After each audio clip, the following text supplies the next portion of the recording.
একটা কথা ভালো করে শুনে নাও, পেটের সন্তানের যেটা পজিশন আমরা ডাক্তার পরীক্ষা করে দেখলাম খুব কঠিন, তবে দুটি এখানে কথা আছে। একটা হচ্ছে এমন অবস্থায় সন্তানটা আছে, যদি সন্তান বাঁচাতে চাও তাহলে তোমাদের বেটি বা তোমাদের বৌমা বা তোমার স্ত্রীটা বাঁচার সম্ভাবনা কম। আর যদি বলো না এই লোকটাকে বাঁচাবো, পেটের সন্তানের কিন্তু তোমার গ্যারান্টি নাই, এরকম কোন পজিশন হয়ে যায়। আমার বাইরে কোন ডাক্তার যদি বলে দেয় আর মহিলাটা যদি আরেকটারে বুঝে নিতে পারে, 100টা মহিলার ভিতরে এই পজিশনের মহিলার ভিতরে 99 জন মহিলাই বলে দেবে, স্বামীকে ডাক দিয়ে বলবেন, স্বামী গো আমি শুনেছি, বুঝতে পেরেছি, ডাক্তারের কথাটা বুঝে নিয়েছি, আমি আরেকটারে বুঝে নিয়েছি, আমার পেটের সন্তান যদি বাঁচাইতে চান আমি মরে যাব, আমি যদি আমাকে বাঁচাইতে চান সন্তান মরে যাবে। স্বামী গো আমি খুব কষ্ট করে আমি পেটের ভিতরে সন্তানটা রেখে দিয়েছিলাম, স্বামী গো অনুরোধ করি আমার পেটের কলিজার টুকরাকে মেরে দিয়েন না। স্বামী গো আমি যদি মরে যাই আপনার হাত ধরে বলছি, স্বামী গো আমার সন্তানটাকে আপনি দেখে রাখিয়েন, আমার সন্তান যেন কষ্ট পায় না। আপনি তো বিয়ে করবেন স্বামী গো, কিন্তু আমার পেটের এই সন্তানটাকে, আমার নয়নের পুতুলটাকে আপনি পৃথিবীতে দেখে রাখিয়েন গো স্বামী। আমি আপনার পায়ে ধরে আমি এই অনুরোধটা করলাম। পৃথিবীর জমিনে মার তুলনা নাই।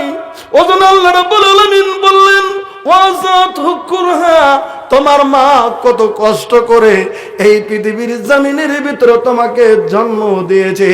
3 নম্বরে বললেন, ওয়া হামলুহু ওয়া ফিসালুহু 30 শাহরা, তুমি কি নজর করে দেখো না, ওই তুমি জন্ম নেওয়ার পরে পৃথিবীর কেউ তোমাকে দুধ দেয়নি, তোমার দরদিনী মা এই পৃথিবীর জমিনে তার বুকের দুগ্ধ তোমাকে 30 মাস পর্যন্ত পান করিয়েছে। এই হচ্ছে পৃথিবীর জমিনের ভিতরে তোমার দরদিনী মা। ওজন্য আল্লাহ রাব্বুল আলামিনের নবী সাল্লাল্লাহু আলাইহি ওয়াসাল্লাম বলেন, সালাসাতুন কাদ হারামাল্লাহু আলাইহিমুল জান্নাহ। এ আমার সাহাবা কেরাম শুনে রাখো, 3 কিসমের মানুষের জন্য আল্লাহ রাব্বুল আলামিন জান্নাতটাকে হারাম করে দিয়েছেন। 3 প্রকার মানুষের জন্য আল্লাহ বেহেশতটাকে হারাম করে দিয়েছেন। 3 কিসমের মানুষের জন্য আল্লাহ জান্নাতকে হারাম করে দিয়েছেন।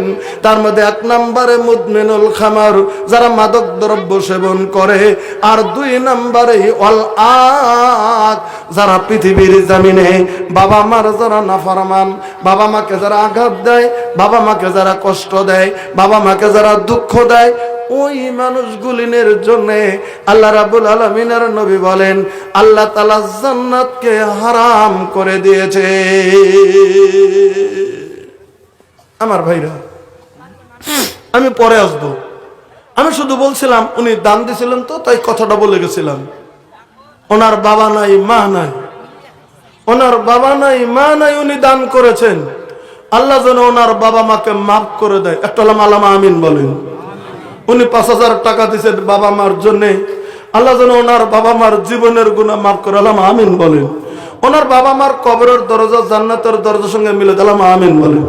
বাস, এরপরে যারা দেবেন ওখানে লিখে দেবেন, দোয়াটা পরে হবে। এবার শোনেন, আমি একটা কথা কিন্তু বলছিলাম, আমার মনে আছে, আপনাদের খেয়াল আছে কিনা।